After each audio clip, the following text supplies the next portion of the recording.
Newly signed UFC heavyweight Roque Martinez. Roque, man, I'm so happy to be talking to you right now. It's been a crazy couple of days. Let's start with you making that post that you signed with Iridium Sports. How did you connect with them? Um, well, actually, I was they hit me up before, but at the time I was still in contract with Ryzen, and actually it was like I think it was right around the time of the Crow Cop fight. So I just I told the guy like I'd get back to him if ever like something ever happened, and um, man, of course with the travel ban to Japan and everything going on, it's like, I was just been training so much. I was like, man, I need to get a fight in. So Frank actually talked to me one day. He's like, man, you should hit up Iridium, and I was like, shit, you know what? That's a pretty good idea. So yeah, man, I hit up Jeremy from Iridium, and he was back to me within a few days and signed the contract, and we're rocking and rolling right away. Definitely, man. Speaking of Frank, man, I saw the news that he tested positive for COVID. Have you talked to him since you've been there, since you landed?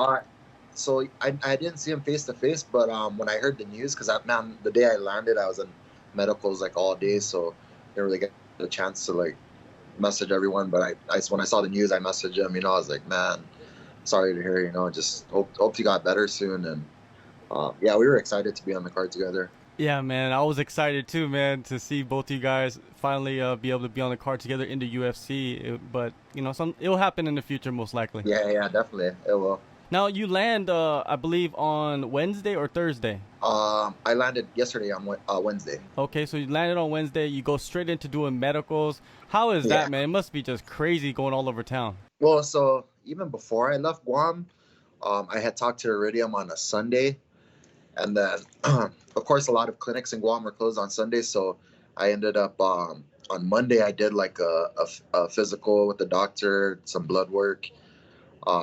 They just wanted me to be ready to apply for my Nevada, the athletic commission license and all that. So I started that process on a Monday. Then Tuesday I got some of my results back, and I sent it back out. And then I didn't hear from them on Tuesday. And then Wednesday morning I got the call from them, or a message.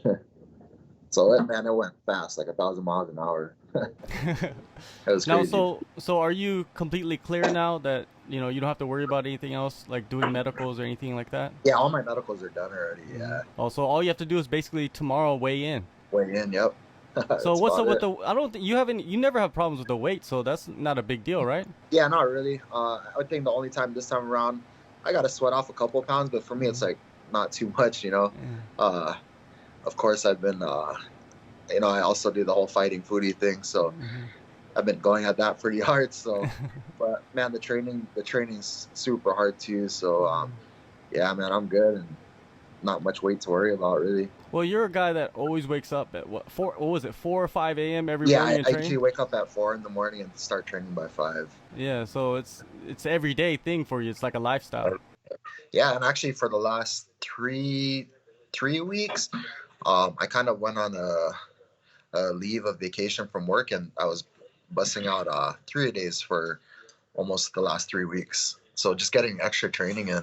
You kind of foresaw this coming, or what? Yeah, man. It's just the last few weeks was crazy, because even at one point I was so frustrated with not getting fights and stuff like that, and just nothing will come in. And I'm the kind of guy like, man, I work and train so hard, like to see nothing come out of it since my last fight, like in February. And man, I wanted to fight right away, and I was just kind of getting frustrated, and I was like, man, like, look, is this a sign like maybe now I should start chasing something else, and just all these crazy things happened, and man, here I am, I stuck with it, and here we are fighting UFC on this weekend. Definitely.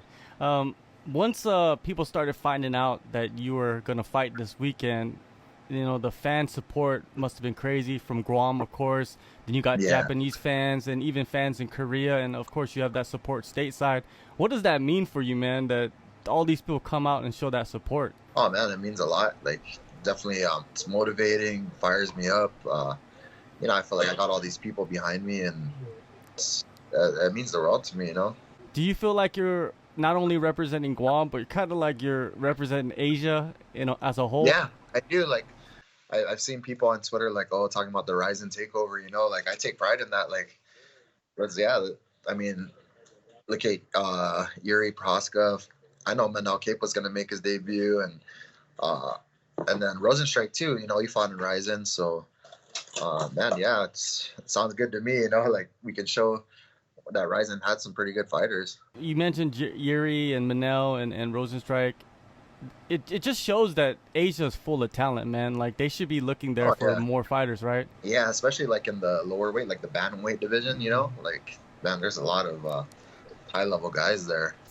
With your opponent coming up this weekend, it's so short notice that you probably don't really have time to really prepare. You're going out there to just fight him. Yeah, yeah, man. That's the thing. At the end of the day, it's a fist fight, and that's what I love to do, man. Like I know he's a strong wrestler. He got some good double leg blasts, and he looks good. But man, I really like these challenges. It's I don't think I fought anybody who's probably going to try and take me down as much as this guy. So I'm up for the challenge, man. I want to prove to myself, like what I can do. With fighting in Vegas, you're fighting with no crowd. There's nobody there. It's just you and your coaches. But you fought in Japan. You fought in Korea, so you're kind of used to that. Yeah, all that like really quiet thing. Mm-hmm. Yeah, I'm used to it. And then also I also fought one time.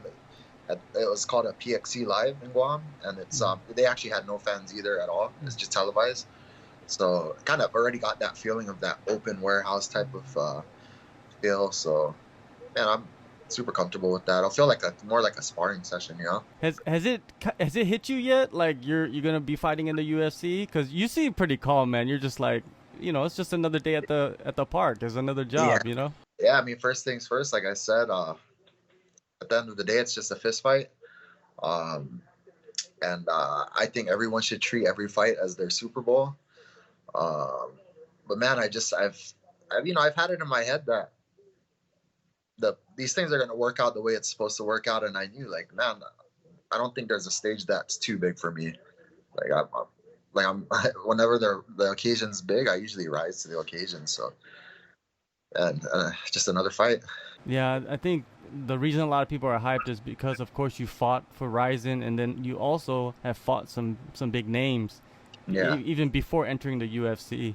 What are your expectations in this fight? I mean, Trevin Jones came in, similar story, couple days notice, and he won that bonus, man. Yeah, that's definitely something I'm looking for. That would be great, and I think if anybody's like gonna do it, I think I'd put my money on myself. Mm-hmm. But also at the end of the day, I know it's the UFC, and the win is like probably the more important thing. Mm-hmm. So I think, man, I just need to get that win, and just prove that I can compete with the world, up at the upper level. Well, I think you already proved that with Ryzen. Now it's just trying to prove it in another organization, in a bigger right? scope, and then of course a bigger scope of more people that watch it, of course. But yeah, like you said, been there, like I've done that already, so it's not too big of a deal. I kind of had the same feel coming around when I fought my first Ryzen fight, and I kind of walked in, like everyone's kind of like looking at me like, oh, who's this guy, So I'm kind of getting that same look again. I'm like, all right, okay, so we'll see, man. I want it to be like now when I fight in Ryzen, of course, like people notice me more, they recognize me, respect me a little more. So I plan to do the same over here, When they announced it, a lot of people started putting up those memes of you with the headlock. Everybody's like, look out for the headlock. Look out for the headlock. Yeah. I still work on that a lot too, man. So I don't think I've ever seen that submission in the UFC, to be honest with you. So we'll see what happens. So. Yeah. All right, man. Well, September 12th this weekend, UFC Vegas 10. Roque Martinez makes his UFC debut, man. It's going to be a beautiful thing. Thank you so much, Roque, for the time, man. I know that right now it's a crazy couple of days, but hey, that's what life is about. That's what the fight game is about. You're used to it. Let's get it, man. Yeah, thank you, man. Appreciate you having me again. Hey guys, Sasha Platnikoff here, letting you know to tune in to SCMP Post Fight for all your weekly martial arts news.